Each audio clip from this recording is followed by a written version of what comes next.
Just when they thought there was no hope at all, turned out they were passing through the dark before dawn. Morning rolled round when they found a true friend who gave them a hand through thick and through thin. There go I before a true friend.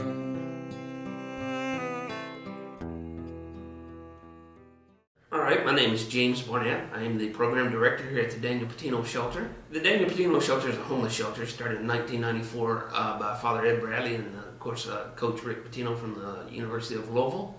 Father Bradley's had the St. Stephen's Soup Kitchen over at St. Stephen's, and in 1994, or actually 1993, Rick had a son named Daniel that died at SIDS from 6 months, and he wanted to give back to the community in his memory.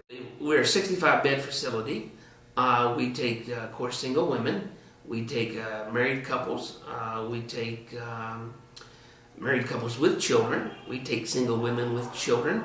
We also take single men with children. We're full, and we normally stay full. We offer 3 meals a day. We're the only homeless shelter in Owensboro that has a soup kitchen where we feed the public breakfast and lunch.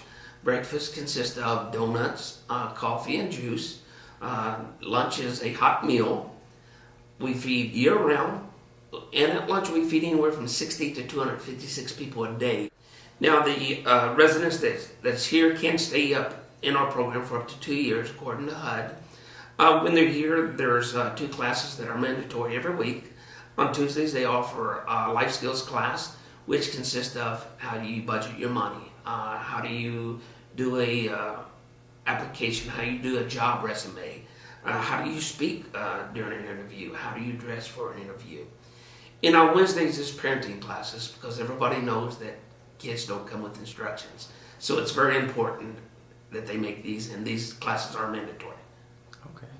Well, the needs, of course, we could always use volunteers, and without volunteers, we would not be able to exist. We got some very fantastic volunteers that come in. They come in and they help prepare meals for the community. They come in and they work at our front desk and answer telephone, do filing, and help us with fundraisers.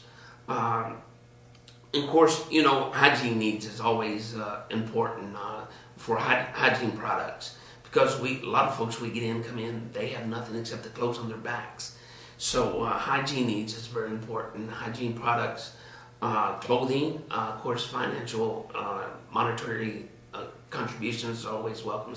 Well, in order to become a volunteer, they have to speak with our volunteer coordinator, which is Charlotte Stats.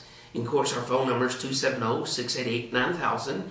And there's some paperwork that she does on all volunteers and make sure that they're not sex offenders because we do not allow sex offenders and volunteers are allowed to come in the shelter. Tell me your name again. Nina Warren. Okay, what do you do here, Nina? I volunteer. I've been volunteering down here ever since June. Okay. I like it. Good. What are the volunteer different things that you do? I help cook. I put up donations. I help clean. A whole bunch of whatever they need me to do, I'll do it. Yeah. I didn't think I was gonna like it at first doing the hours, but once I got to be around the people and the other volunteers, it became pretty cool. And plus, the people that work here, that actually work here are, like Mr. James, if you need anything, he'll help you out, so that's cool. Tell us your name. My name is Kieran Southard.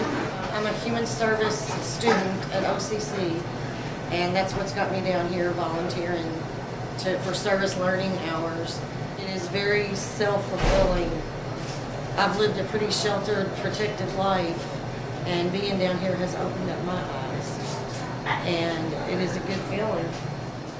When I first came in, I wasn't really sure where to go and how to get started, but if it's something that you really feel you should do within yourself, don't give up if the first person you walk in doesn't help you, because it's a hard thing to deal with.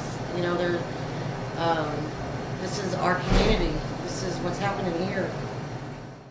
My name is Tanya Johnson. And what do you do here at the Pitino Shelter? I work as an AmeriCorps person, and I live here as well. The AmeriCorps job is just helping people reach out in the community and get the resources that they need, whether it be food, clothing, money sometimes, which is really hard to come by right now.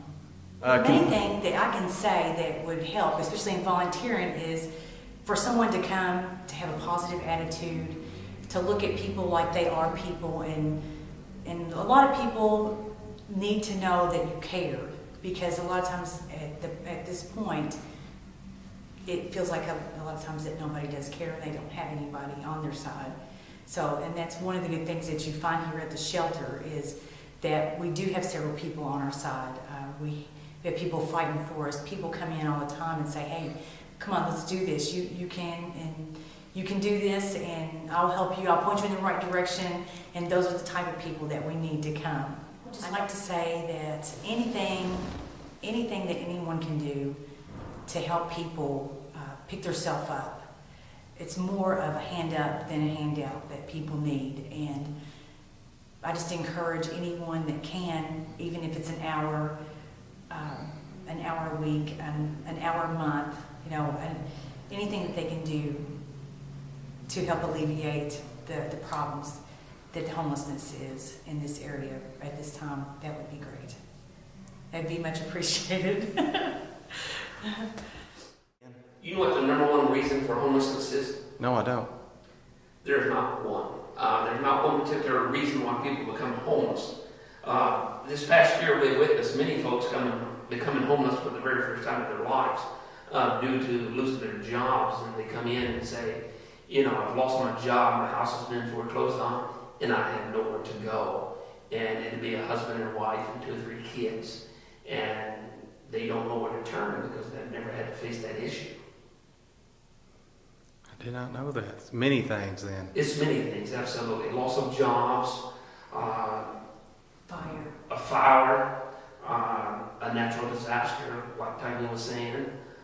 It could be some physical issues, mental issues, and it could be because of bad choices. But there's no number one reason why people become homeless. Don't be afraid of someone just because they're homeless. They're not going to rob you. They're not going to. A lot of times they're too proud to even ask for help, and they would rather live, on the street in their cars than come to a place like this and ask for help because of the stigma of being homeless and what people think of them. Instead of getting a hand up and becoming a contributing part of society, they're remaining down there, and their hopes, of course, get lower and lower when they can't get themselves up. That's what we're here for, is to help them. And that's what we want you here for, is to help them too.